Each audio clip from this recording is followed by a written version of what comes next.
je pense que si quelqu'un capte et comprend ce message aujourd'hui, ça peut changer votre vie personnellement et peut-être la vie d'un ami qui en a besoin. Donc, quel est le rôle que Satan peut jouer dans notre vie, dans la vie de nos amis? On peut voir certains sont dans la misère vraiment à chaque jour, ils ont toujours des problèmes, toujours quelque chose de malheureux qui se passe dans leur vie. Puis est-ce que vous avez déjà entendu ces personnes-là dire « Oh non, moi, c'est comme ça ma vie, ça a toujours été comme ça, alors ça restera comme ça. » Ils vivent dans le malheur, ils sont toujours malheureux, ils ont toujours une histoire à nous conter d'une semaine, de quelque chose qui s'est passé dans leur vie. Puis ils déclarent à la fin, mais c'est toujours comme ça et ça va rester comme ça. Mais il y en a d'autres qui vivent une vie sans trouble. Ils ne connaissent pas nécessairement Jésus, mais ils sont bien à chaque jour, c'est les chanceux dans la vie. Ils sont toujours bien, ils ont toujours des cadeaux, ils ont toujours des promotions au travail, je ne sais pas, peu importe c'est quoi. Mais ils sont tellement bien, ils sont tellement dans leur confort qu'ils ne sentent pas que c'est nécessaire de changer leur habitude. C'est deux manières que Satan peut opérer dans nos vies. On peut se sentir toujours dans le malheur ou on peut se sentir toujours bien entouré.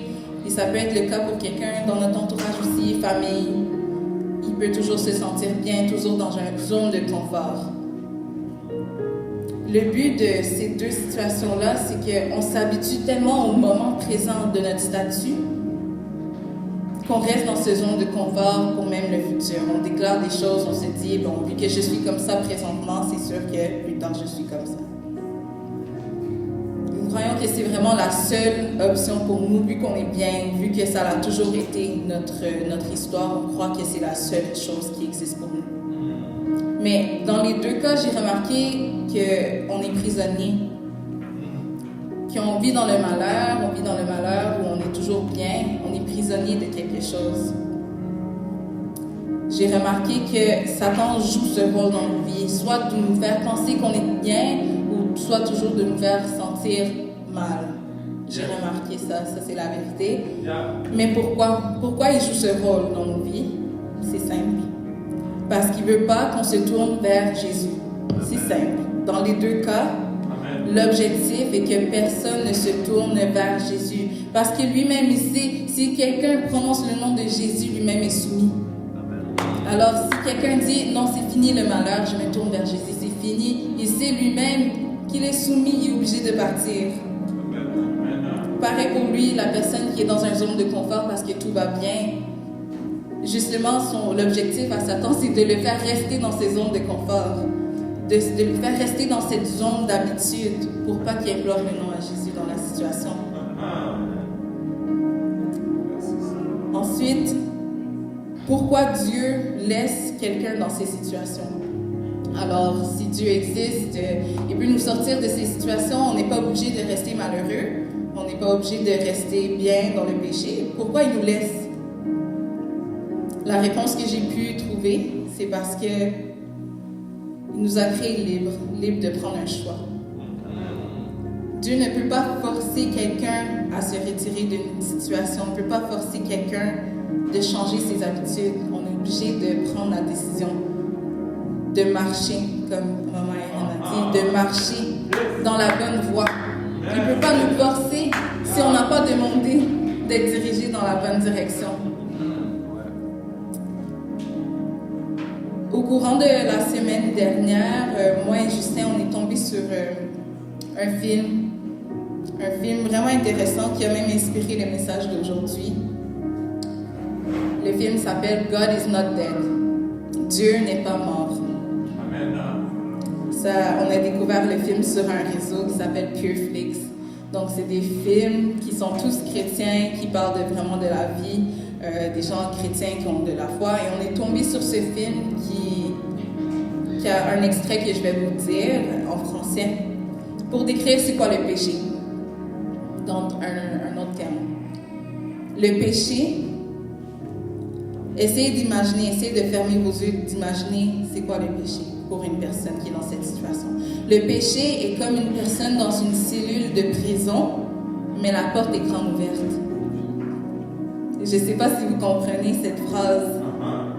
Le péché est comme une personne dans une cellule de prison, mais la porte est grande ouverte pour lui.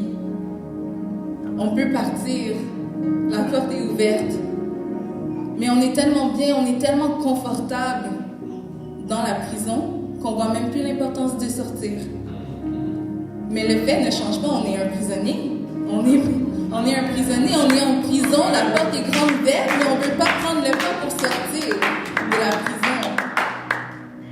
C'est l'objectif de Satan. Qu'on soit confortable, qu'on ne peut pas sortir du prison. Mais en fait, la porte, Jésus est juste de l'autre côté. Il faut seulement prendre 5 pas. Il faut seulement vouloir marcher dans sa direction. C'est un choix. À la fin de la journée, c'est un choix. Vous comprenez peut-être vous-même c'est quoi la puissance de cette phrase « Restez prisonniers du péché alors que la porte est grande ouverte devant nous ».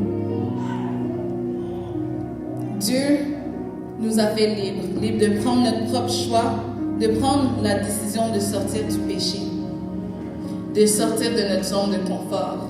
On a le choix. De l'autre côté, c'est Jésus qui nous attend avec patience et patience et patience. Parce qu'un jour, peut-être que cette porte qui était grande ouverte va se fermer. Et le temps va savoir écouler. On n'aura plus la chance de se sortir. Donc, un établissement qui nous prive de notre liberté, c'est ça une prison.